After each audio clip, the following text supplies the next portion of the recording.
अस्सलाम बेटा। O level chemistry paper MCQ variant is 1-2 and October November 2020. Question 1. During the titration experiment, this solution was transferred and the reading were noted. ये आपके पास है start में और and में। यहाँ पे आपको बताया था सिली मिस्टेक हो सकती है और सिली मिस्टेक कोई भी कर सकता है, तो उसको बचने का तरीका ये था कि मतलब उसको मिस रीड कर दे बंदा, को यहीं से काउंट कर दे तो दैट विल बी रॉन्ग।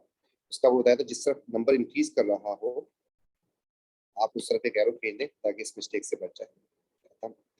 इसका आंसर जो है दैट इज 22.4 है, जबकि दिस इज 27.3 है और माइनस कर देंगे हमारे पास आंसर आ जाएगा 4.9।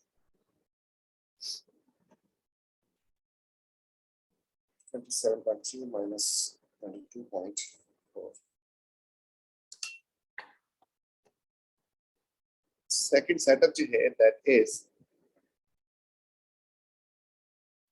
there are 3 setup given। Stop watch rate के लिए कौन सा सेटअप हो सकता है? तो यहाँ पर तो गैस स्केप करेगी, मास डिक्रीज होगा, तो आपके पास ग्राफ ऐसा आ जाएगा रेट का। यहाँ पर ये टैप लगा हुआ है, इसका मतलब जो गैस बनेगी that will only accumulate here in the gas range and volume of gas collection will be plotted against this. In this case actually one thing is wrong। तीसरा फंक्शन लगाने से होगा ये कि the gas can be go here and here, दोनों तरफ जा सकती है। यहाँ पर क्योंकि पानी है इसमें तो प्रेशर ज्यादा होगा तो गैस यहाँ से स्केप कर जाएगी, तो यहाँ पर वॉल्यूम कलेक्ट नहीं होगा, तो दिस इज अ रॉन्ग। जबकि ये दोनों ठीक है, रेट के लिए यूज हो सकते हैं। यहाँ से गैस जो है इस तरफ भी स्केप कर सकती है और यहीं पे स्केप कर जाएगी, तो आपके पास कलेक्शन के लिए कोई चीज लगी हुई, और अगर ये बंद होता तो फिर गैस में जाएगी।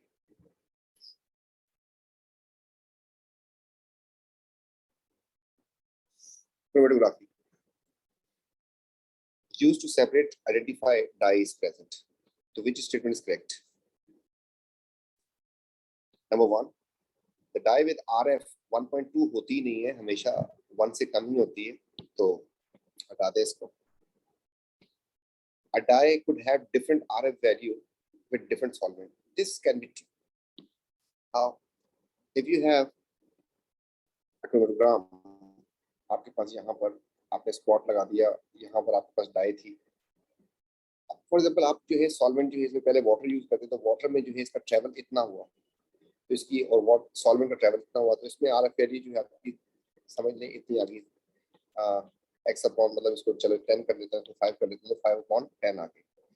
तो अगर इसकी सॉल्बिलिटी दूसरे सॉल्वेंट में कम होगी तो इसका ट्रेवल भी कम होगा। तो इस वक्त इसका आंसर 0.5 अगर है और मैं सेकंड सॉल्वेंट यूज करता हूँ, उस सेकंड सॉल्वेंट में बस ये इतना सा ट्रेवल किया और सॉल्वेंट इतना ट्रेवल किया, तो इस वक्त इसकी RF वैल्यू जो है दैट विल बी डिफरेंट हो सकती है। ये 10 है, इसका आंसर लेट्स से 2 है, तो 2/10 मतलब 0.2। तो when different solvent used, तो RF value can be changed. All blue dyes, no, this is not necessary। हमें नहीं पता उसका जो केमिकल फार्मूला क्या है और उसकी जो सॉल्वेंटी, तो सारी ब्लू डाइज के लिए तो सही नहीं है। Chromatography can only be use colour, no, soluble होना जरूरी है, कलर होना जरूरी नहीं है। हम लोकेटिंग एजेंट से भी उसको कलर बना सकते हैं, तो B is the only correct answer. Fractional distillation of crude oil, which statement is correct? तो temperature of the column increases up in the column, तो ऊपर की तरफ टेम्परेचर बढ़ेगा। No, this is wrong. Temperature तो हम यहाँ से हीट कर रहे होते हैं इसको, टेम्परेचर यहाँ पर ज्यादा होता है और ऊपर जाएंगे तो टेम्परेचर कम हो जाएगा, ऊपर से तो हीटिंग हो नहीं रही, तो ये वाली बात गलत होगी। X condense at lower temperature than Y। देखिए इसका बॉइलिंग पॉइंट जो है ना और इसका बॉइलिंग पॉइंट, इसका बॉइलिंग पॉइंट ज्यादा है, इसका बॉइलिंग पॉइंट लो है, तो लो वाले को कंडेंस करने के लिए लो टेम्परेचर चाहिए होगा, तो X condense at a low temperature than Y, this is correct। X has higher boiling point than Y, this is wrong। X का बॉइलिंग पॉइंट कम होगा, जिसका बॉइलिंग पॉइंट कम होता है तो लो बॉइलिंग पॉइंट वाले आपको ऊपर मिलते हैं एंड हाई बॉइलिंग पॉइंट वाले आपको नीचे से कलेक्ट होंगे। X has long chain than Y, अगर लॉन्ग चेन होगी तो बॉइलिंग पॉइंट लो, इसका X हैज लॉन्ग चेन, इसका मतलब इसका बॉइलिंग पॉइंट ज्यादा होना चाहिए, फिर तो ये बात भी गलत हो रही है, तो B is the correct answer. Zinc chloride is tested with various reagents, तो आपके पास इसमें एक जिंक आयन है और एक है आपके पास क्लोराइड आयन। अगर आप इसको चेक करना चाहते हैं तो आपको सिल्वर नाइट्रेट ऐड करना है और नाइट्रिक एसिड ऐड करना है, आपके पास वाइट पीपीटी आ जाएंगे क्लोराइड का टेस्ट। और जिंक को टेस्ट करने के लिए आप सोडियम हाइड्रोक्साइड यूज करेंगे तो आपके पास white PPT and dissolve and साथ अमोनिया के साथ भी सेम टेस्ट आता है इसका। तो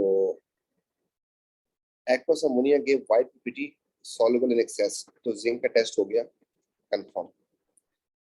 कॉपर जिंक प्रेसिपिटेट, ये गलत बात है। सिल्वर नाइट्रेट गिव येलो, ये गलत हो गया, वाइट पीपीटी लिखा होता तो फिर सही था। बैरियम सल्फेट का दुश्मन, इसमें सल्फेट है ही नहीं, तो एक ही करेक्ट आंसर है। When aqueous sodium hydroxide is added to solution, white PPT form,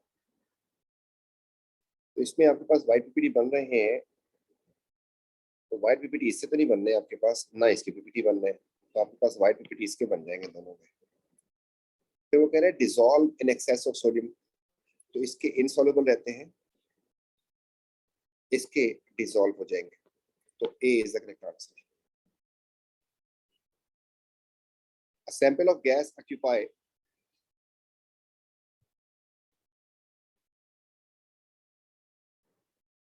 the next question. Sample of gas occupied 2 decimeter cube at RTP. Which changes in condition will decrease the volume? तो pressure जो है अगर आप ज्यादा कर देंगे तो volume जो है, प्रेशर ज्यादा करने से वॉल्यूम कम हो जाएगा। If you have a low pressure तो वॉल्यूम ज्यादा होगा। If you increase the pressure, आप प्रेशर ज्यादा कर देते हैं तो वॉल्यूम कम हो जाएगा, तो वॉल्यूम डिक्रीज करना था, pressure should be high. Similarly temperature की अगर बात करें तो टेम्परेचर शुड बी लो। जब when we low the temperature, particles की एनर्जी कम हो जाएगी and they become close to each other, and if you want to make them closer together, so we need to reduce kinetic energy, मतलब temperature कम करना पड़ेगा आपको, decrease and decrease, तो इससे आपके पास वॉल्यूम कम हो जाएगा। An ion 20 electrons and the charge is +3. Which element can be? Aluminium जो है आपके पास 13 होता है, इसका चार्ज वाकई +3 होता है, तो इसके में आपके पास 10 इलेक्ट्रॉन बच जाएंगे। ये कह रहा है 20 इलेक्ट्रॉन्स होना चाहिए, गलत हो गया। कैल्शियम पर तो चार्ज ही +2 होता है, हटा दें इसको। आयरन की बात करते हैं तो आयरन पे 26 होता है और +3 अगर कर दूंगा तो आपके पास बच जाएंगे 23 इलेक्ट्रॉन्स, तो ये बात भी गलत हो रही है, मैच नहीं कर रही इसके साथ। वेनेडियम जो है, वेनेडियम का एटॉमिक नंबर होता है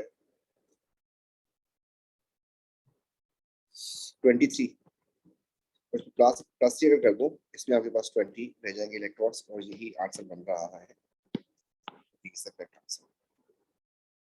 Which statement is correct? Diamond conduct electricity, गलत कह रहा है। Graphite has delocalized ions, नहीं है, इलेक्ट्रॉन्स होते हैं। In diamond each carbon is joined to 3 other carbon, no, 4 से joined होता है। The layer structure of graphite make it slippery, D is the correct answer. Highest melting point, ammonia covalent है, simple है। Methane भी covalent है, ये आयनिक है और ये भी कोवेलेंट है, तो आयनिक के मेल्टिंग पॉइंट ज्यादा होता है। आयनिक बॉन्ड में क्या होता है? Lattice of ion sea of electron, ये तो मेटल की बात हो गई। Electrostatic attraction between oppositely charged ions, yes this is true. आपके पास सोडियम का आयन होगा, इसकी सराउंडिंग में क्लोराइड आयन लगे होंगे सारे, और हर क्लोराइड आयन की सराउंडिंग में फिर सोडियम लगा होगा, तो यहाँ पर अपोजिटली चार्ज के दरमियान इलेक्ट्रोस्टैटिक फोर्स होती है। शेयरिंग ऑफ इलेक्ट्रॉन गलत है। Transfer of electron from atom of non metal, non metal तो ट्रांसफर नहीं करेगा ना, मेटल ट्रांसफर करता है, तो ये बात भी गलत हो जाएगी। एटलीस्ट 1 डबल बॉन्ड हो, ये एल्कीन है, इसका फार्मूला देख लें, इसमें है ऑक्सीजन की अगर आप बनाते हैं तो ऑक्सीजन में डबल बॉन्ड होता है, इसमें भी आपको पता है कि डबल बॉन्ड होगा। ये एल्केन है, इसमें नहीं होगा, सिंगल बॉन्ड होंगे सारे, इसमें निकला, इसमें निकला, इसमें नहीं। कार्बन डाइऑक्साइड जो है इसकी शक्ल आपने देखी हुई है, तो इसमें भी डबल बॉन्ड है। तो 1 2 and 4, 1 2 and 4, C is the correct answer. Which equation for reaction of magnesium with copper sulfate?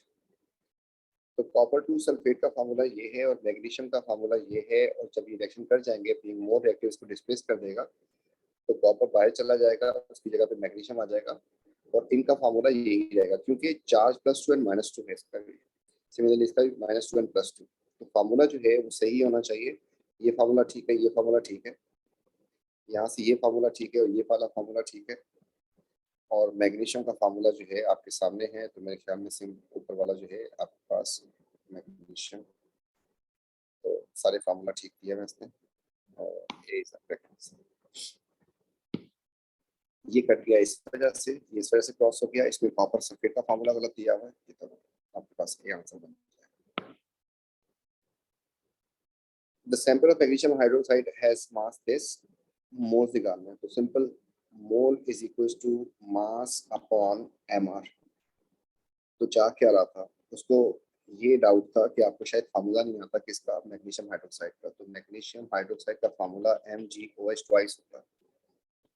Mg का मास जो है दैट इज 24, एंड OH का मास जो है एक का 17 होता है, दो का हो जाएगा 34, तो 24 एंड 34, 8 ये हो गया 558 से डिवाइड कर दें इसको,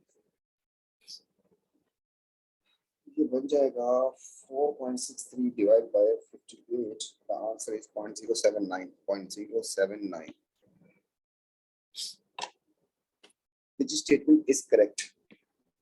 The concentration is expressed in decimeter cube per mole. No, उल्टा लिखा है, मोल पर डेसिमीटर क्यूब होता है, तो ये गलत है। Empirical formula show actual number of atoms, no actual नहीं बताता, ये मॉलिक्यूलर बताता है, एम्पिरिकल तो सिंपलेस्ट रेशियो बताता है। Molecular formula of compound is always contain more atoms than empirical formula, ये बात भी गलत है। अगर हम वाटर की बात करें, इसका एम्पिरिकल फार्मूला भी यही है और मॉलिक्यूलर फार्मूला भी यही है, और दोनों में रेशियो जो है सेम रहेगी, तो ये वाली बात जो है मोर एटम वाली बात भी गलत हो जाएगी।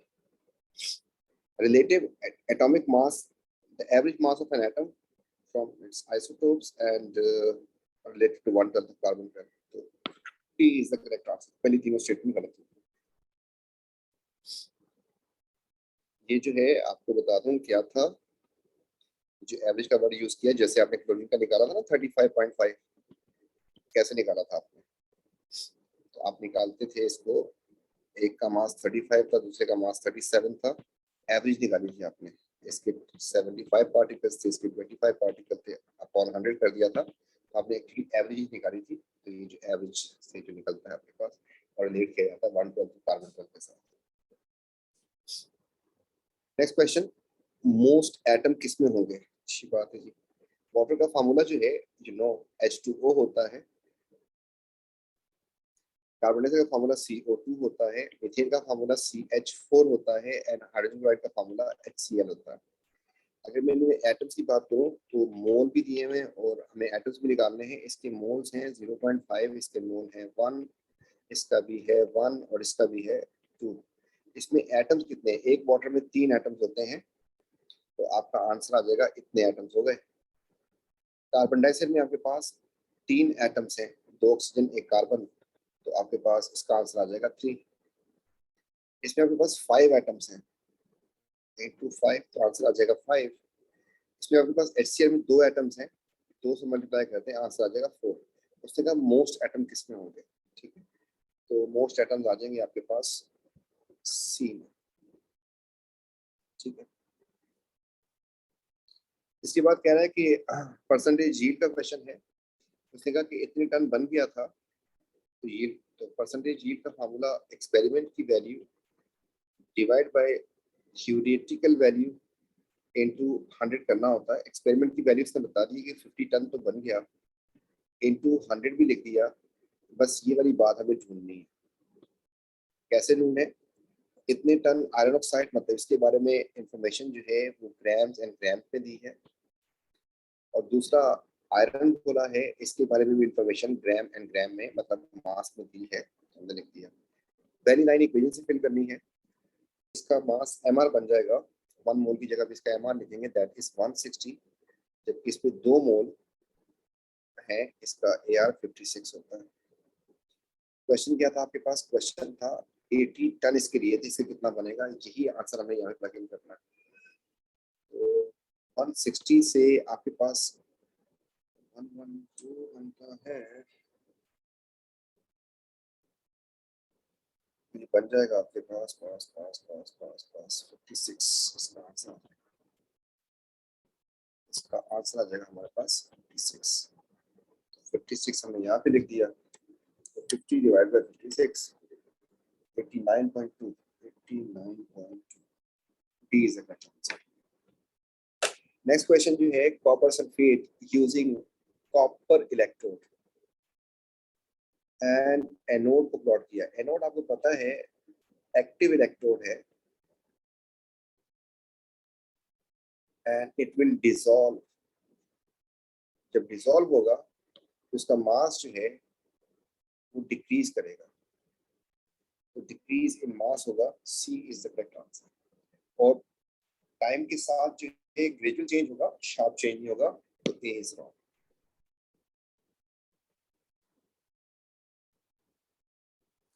वी हैव 2 आयंस हियर, बल्कि एक्वस साइकिल भी लिखा है, 3 आयन है हमारे पास, एक सिल्वर आयन है, एक कॉपर आयन है, और एक हाइड्रोजन आयन भी होगा, ये केटायन है आपके पास।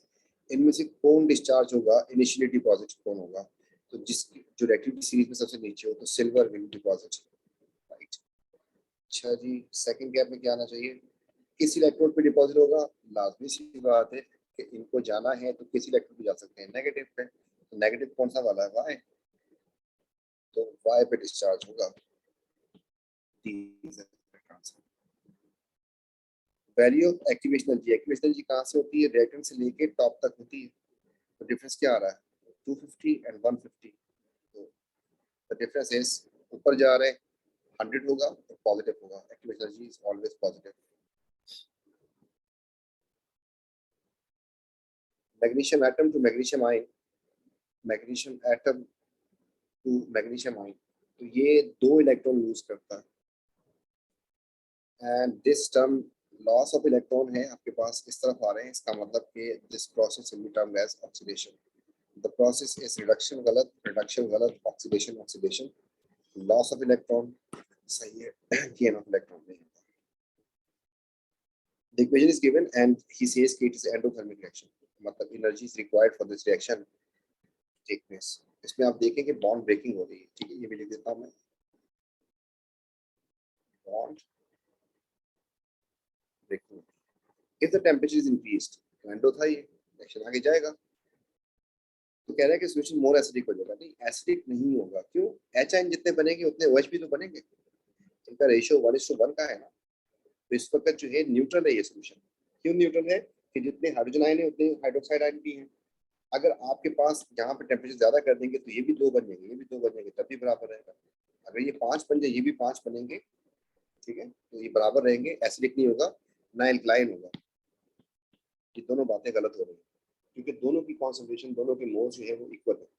तो more water molecule form ion, तो बोला कि इसका मतलब ये है कि ज्यादा आयन्स बनेंगे, आयन ज्यादा हो जाएंगे। इस वक्त अगर 1:1 है तो आप टेम्परेचर ज्यादा कर देंगे तो फिर 2:2 हो जाएंगे या 3:3 हो जाएंगे, तो आपके पास आयन ज्यादा हो जाएंगे। Third statement is correct. Precipitation से हम करते हैं किसको? इनसॉल्युबल सॉल्ट को। तो रूल पढ़ते हैं, all sulphate soluble except calcium, barium and lead. तो इस पेज के ऊपर बैरियम के साथ है तो इनसॉल्युबल हो गया।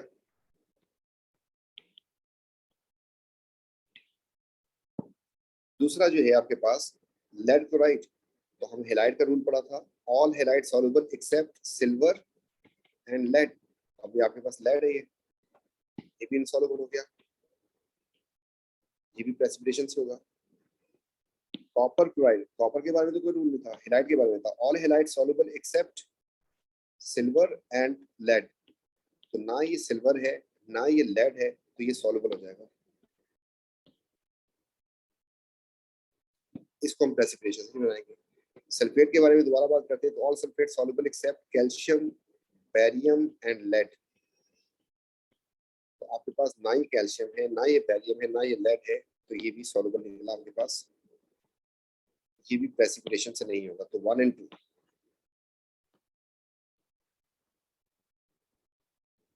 Silver is below hydrogen in reactivity series. Which row describe chemical use?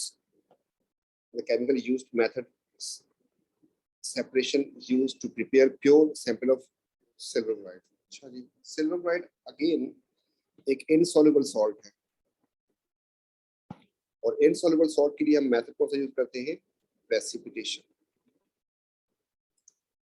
तो हमने यहाँ पर लिख दिया कि अगर हमें AgCl बनाना है जो कि प्रेसिपिटेट्स हैं, तो सिल्वर भी सॉल्युबल फॉर्म में होना चाहिए, ये भी सॉल्युबल फॉर्म में होना चाहिए।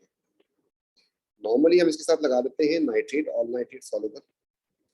एंड नॉर्मली आपको बताया था कि इसमें सोडियम इसलिए लगा देता है कि सॉल्युबल हो जाए, बहरहाल कोई और फॉर्म भी यूज कर सकते हैं। तो सिल्वर नाइट्रेट तो ठीक है। Method will be filtration. अच्छा, इसने इसकी जगह पे हमारे पास HCl यूज कर दिया, HCl एक्वस है ना, तो इसका Cl और इसका Ag मिल जाएगा, तब भी हो जाएगा। ठीक है, सोडियम तो सिर्फ आपको याद रखने के लिए, फर्स्ट ग्रुप का कोई भी यूज कर दें, सॉल्युबल होते हैं, अमोनियम के सॉल्युबल होते हैं, तो आप किसी भी एनाइन के साथ, जो इसमें आपके पास एनाइन बन रहा है ना, इसके साथ ऐसा कोई भी पॉजिटिव लगा दे जो सॉल्युबल हो, तो ये क्या हो सकते हैं? ग्रुप 1 पूरा हो सकता है और अमोनियम हो सकता है। तो हमने ग्रुप 1 में से सिर्फ सोडियम को यूज कर लिया ताकि काम जरा आसान हो जाए। ठीक है, तो कोई भी सॉल्युबल बना, वैसे आपके पास सिल्वर नाइट्रेट की बेस के ऊपर भी आंसर बन चुका था फिल्ट्रेशन से। Direction is exothermic. ठीक है जी, which statement is correct? At low pressure it will shift to right. No, pressure जो है, प्रेशर में क्या होता है कि ज्यादा प्रेशर करने से कम मोल्स की तरफ जाता है। आपके पास यहाँ पर 4 मोल्स है, यहाँ पे 2 मोल्स है, तो अगर प्रेशर ज्यादा कर देंगे आप, तो आपका रिएक्शन आगे जाएगा, इसमें आगे जाएगा। आप असल में क्या कर रहे हैं? प्रेशर लो कर रहे हैं, तो इसका मतलब इस तरफ जाएगा, तो लेफ्ट पे जाएगा, राइट पे नहीं जाएगा, तो ये वाली बात गलत हो गई। At high temperature it will shift to right, this is exothermic reaction.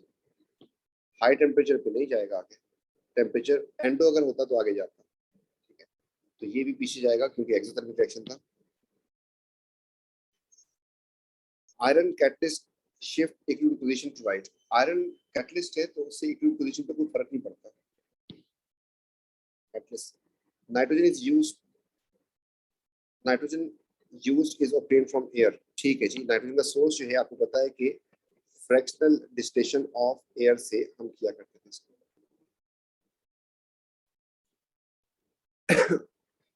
Sulphur dioxide and sulphuric acid के लिए कौन सी बात ठीक है? Manufacture of sulphur sulphuric acid, sulphur react with oxygen to form sulphur trioxide. Trioxide नहीं बनता, dioxide बनता है। तो ये जो इसने लिखा है ना, ट्राइऑक्साइड बनता है, गलत है। पहले सल्फर प्लस ऑक्सीजन रिएक्शन करके सल्फर डाइऑक्साइड बनाते हैं। निकल कैटलिस्ट के तौर पे यूज होता है इन कॉन्टैक्ट। झूठ बोल रहा है, वैनेडियम पेंटॉक्साइड यूज होता है। Sulphur sulphuric acid is used in car batteries, ये वाली बात ठीक है। This increase the efficiency of petrol.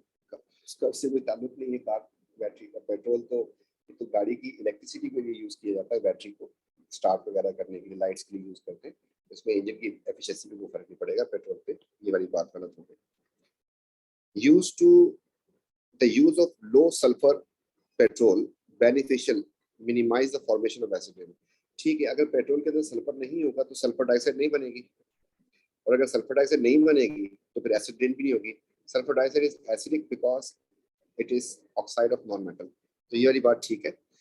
तो लो यूज से आपके पास एसिड रेन जो है वो मिनिमाइज हो जाएगी, ये वाली बात ठीक हो रही थी। तो D is the correct answer. an atom which an atom which element same electronic configuration as ion of strontium. अच्छा, किसी भी आयन की कन्फिगरेशन नॉर्मली तो ये होता है कि नोबल गैस जैसी कन्फिगरेशन बनाने की कोशिश कर रहे होते हैं। ठीक है, तो अभी आपके पास जब नोबल गैस आ गई तो आपने आंसर कर दिया इसको, ठीक है, एक ही आ रही थी आपके पास, जान छूटी। वैसे अगर आप इसको परफॉर्म भी करना चाहते हो तो 38 होता है, और ये ग्रुप 2 का है स्ट्रोंशियम, तो 2 इलेक्ट्रॉन जब लूज कर देगा तो ये बन जाएगा +2, इसके पास इलेक्ट्रॉन जो रह जाएंगे दैट इज 36। और आपके जब चेक करना था, इसके पास 20 होते हैं, इसके पास आपके पास 36 होते हैं, तो आपका आंसर हो चुका था, ठीक है। रुबिडियम सेलेनियम में आप चेक करेंगे वो नहीं होगा। वैसे भी कभी भी आपके पास ये क्वेश्चन आए कि विच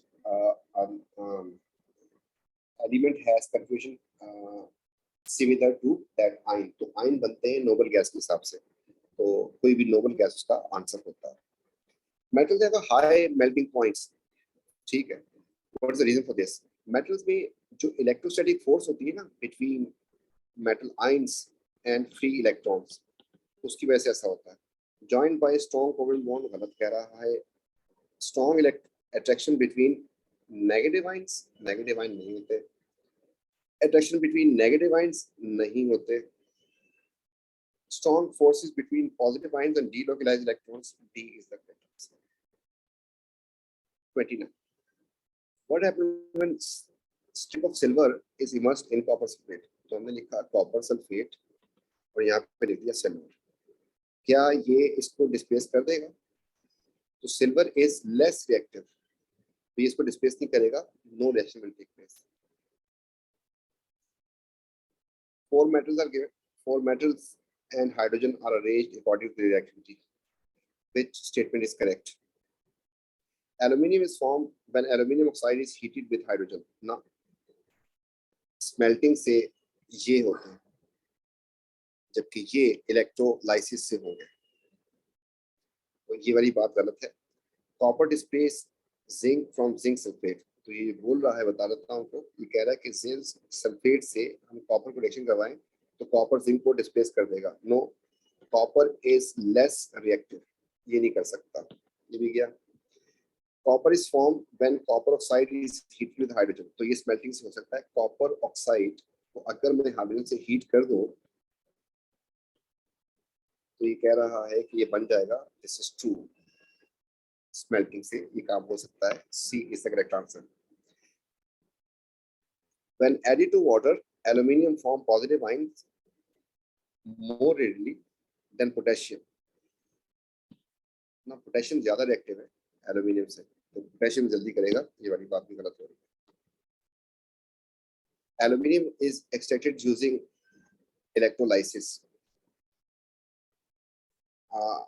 which statement about electrodes used is correct? तो आपको पता है कि इसके इलेक्ट्रोड जो है वो ग्रेफाइट के बने होते हैं, चाहे वो एनोड हो चाहे वो कैथोड हो। तो anode is made of graphite, true.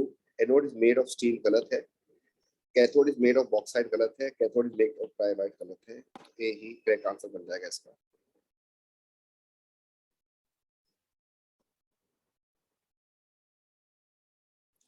Question number 32, gas x present dry air में कंट्रीब्यूट टू ग्लोबल वार्मिंग। देखिए, इनमें से अब कोई भी गैस जो है एयर में प्रेजेंट नहीं होती वैसे, ठीक है, कोई भी गैस, लेकिन उसने कहा कि ग्लोबल वार्मिंग के लिए कौन सी गैस, तो आपको पता है कि ग्लोबल वार्मिंग के लिए आपके पास एक तो CH4 और एक जो है कार्बन डाइऑक्साइड, ये बहुत मेन गैसेस हैं, तो आपके पास ये बन जाएगा इसका। प्यूरिफिकेशन ऑफ वाटर के लिए तो यहाँ पर क्वेश्चन तो काफी लेंथी किया हुआ है इसने। यूज ऑफ कार्बन, आपको पता है कार्बन किस लिए यूज करते हैं, तो मैं बता दूं आपको, कार्बन को यूज करते हैं टेस्ट इंप्रूव करने के लिए, तो Z आ जाएगा यहाँ पर, यूज ऑफ कार्बन, तो Z आएगा। डीसैलिनेशन, सॉल्ट को रिमूव करना होता है, रिमूवल ऑफ सॉल्ट, Y आ जाएगा यहाँ पर। क्लोरीनेशन, डिसइंफेक्शन के लिए, तो क्लोरीनेशन डिसइंफेक्शन W आ जाएगा। एंड सिमिलरली फिल्ट्रेशन किया जाता है सॉलिड पार्टिकल्स को रिमूव करने के लिए, तो यहाँ पर X आ जाना चाहिए, तो B is the correct answer. Next question में, which compound is formed when propane react with chlorine, तो क्लोरीन का जब रिएक्शन करवाएंगे प्रोपेन के साथ, तो प्रोपेन का मतलब हो गया 3 कार्बन होंगे इसमें, और इसमें जो है क्लोरीन आगे लग जाएगी किसी जगह पे, तो पहले वाले में कार्बन कितने हैं, 1 है, 2 है, 3 है, ये C3 है, ये आंसर हो सकता है। इसमें कार्बन आपके पास सिर्फ 2 आ रहे हैं, ये आंसर नहीं हो सकता। इसमें आपके पास 3 कार्बन आ रहे हैं, ये आंसर हो सकता है। इसमें 1, 2, 3 और 4 कार्बन आ रहे हैं, ये आंसर भी नहीं हो सकता। तो 2 बच गए। अब इसमें से ऊपर वाला जो है अगर गोल से देखें तो इसमें CH3 हो गया, फिर 2 Cl लगा दिए इसमें, फिर भी CH3 लगा दिया, तो ये फार्मूला तो ठीक लग रहा है मुझे। जबकि इस वाले फार्मूला में देखें, इधर 3H लगा दिए, इधर 2H भी लगा दिए, इधर वो कह रहा है 3H भी लगा दिए, तो Cl कहाँ लगाएगा, CH3 लिखा हुआ है ना, और फिर Cl, तो Cl कहाँ लगाएंगे, इसमें जगह ही नहीं है। तो दिस इज रॉन्ग, तो A will be the correct answer.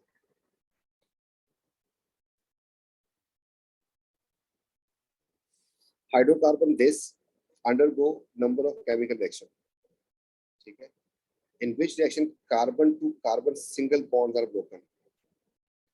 Combustion, तो आपको पता है कंबस्शन में आपके पास क्या बन जाना है, मतलब मैं यहाँ पे अगर लिखूं कि C तो भी लगे हुए थे, तो आपके पास क्या बन जाएगा, C अलग हो जाएगा, H इसके अलग हो जाएंगे,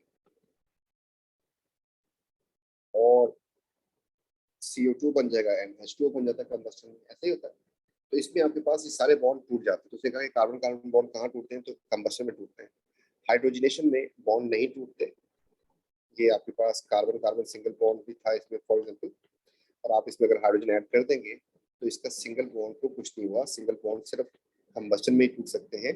आपके पास एक H यहाँ आ जाएगा, एक H यहाँ आ जाएगा। पोलिमराइजेशन में भी सिंगल सिंगल बॉन्ड नहीं टूटता, तो यहाँ पर उसने कार्बन कार्बन सिंगल बॉन्ड की बात की थी, तो वो पोलिमराइजेशन में भी नहीं टूटता। आपको पता है कि ये इसमें डबल बॉन्ड था, ये सिंगल बॉन्ड हो जाएगा, सिंगल बॉन्ड नहीं टूटता।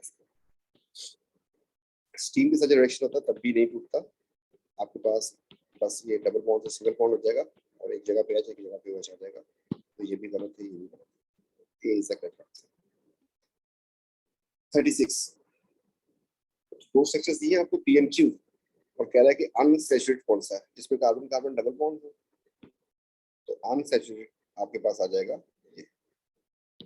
तो Q ब्रोमीन से रिएक्शन भी यही करेगा, Q ही करेगा जहाँ पे डबल बॉन्ड होगा। तो जी काफी आसान था क्वेश्चन ये वाला ना। A sample of aqueous glucose fermented yeast in the absence of air. Main organic product is X. तो आपको पता है कि ग्लूकोज से क्या बनता है, ग्लूकोज से यीस्ट की प्रेजेंस में आपके पास बन जाता है इथेनॉल। तो X जो है आपका वो इथेनॉल है। X is oxidized by heating with potassium manganate to give Y. अगर मैं इसको ऑक्सीडाइज करवा दूं तो इथेनॉल से क्या बन जाएगा, इथेनोइक एसिड। इसको वो कह रहा है कि ये Y है, और Y पूछ रहा है क्या चीज है, तो Y इज इथेनोइक एसिड।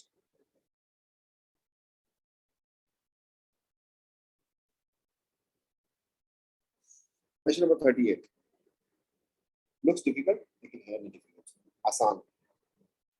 यहाँ पर कह रहा है कि 1 mole of ethane, this one ethanoic anhydride react with water to form 2 moles of carboxylic acid. इस फार्मूला को जरा सही करके लिखूं तो आपके सामने लिख रहा हूँ, CH3 है, फिर C डबल बॉन्ड O है, फिर O है, फिर C डबल बॉन्ड O है, और फिर CH3 है।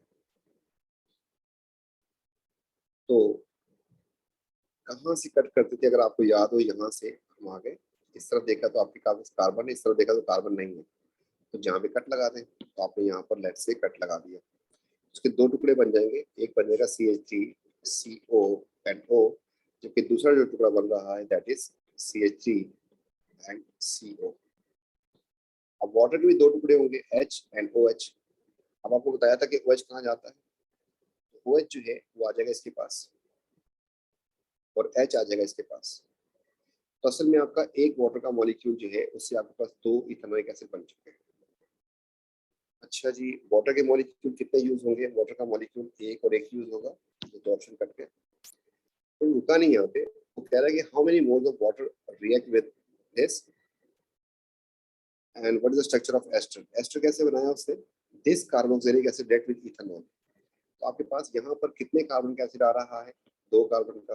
यहाँ पर भी 2 कार्बन का, एक ही जैसा एसिड है। तो आपके पास इथेनॉल से रिएक्शन करवाना है इसको, इथेनॉल से। तो आपके पास एसिड एंड कोल दोनों 2-2 कार्बन की है। तो एस्टर जो बनेगा, तो आपने कट मार दिया यहाँ पर, आपने कट मार दिया यहाँ पर। इस तरफ आपके पास 2 और इस तरफ भी 2 आ रहे हैं, तो ये आंसर हो गया। जबकि इस पे देखें तो इस तरफ 3 आ रहे हैं, इस तरफ 1 आ रहा है। तो आपके पास एसिड भी 2 कार्बन का था और भी 2 कार्बन की, तो दोनों तरफ 2-2 आने चाहिए।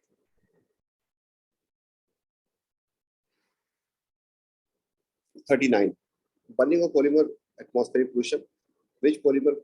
Nitrogen oxide. नाइट्रोजन होगा तो नाइट्रोजन ऑक्साइड बनेगा ना। नाइट्रोजन आपके पास इसमें कार्बन, हाइड्रोजन, ऑक्सीजन होता है और नाइट्रोजन भी होता है। पॉलीथीन में आपके पास सिर्फ कार्बन हाइड्रोजन होता है। स्टार्च में आपके पास कार्बन हाइड्रोजन ऑक्सीजन होता है। टेरिलीन में आपके पास कार्बन हाइड्रोजन ऑक्सीजन एलिमेंट्स होते हैं।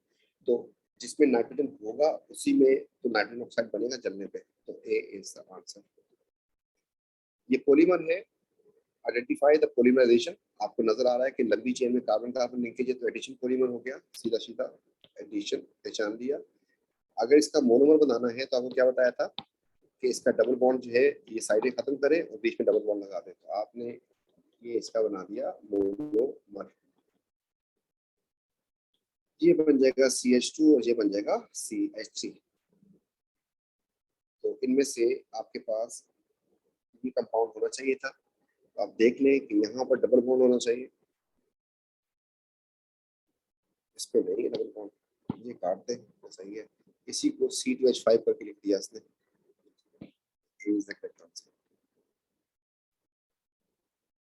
मिलते हैं इंशाल्लाह नेक्स्ट वीडियो में नेक्स्ट पेपर के साथ। थैंक यू, टेक केयर, अल्लाह हाफिज।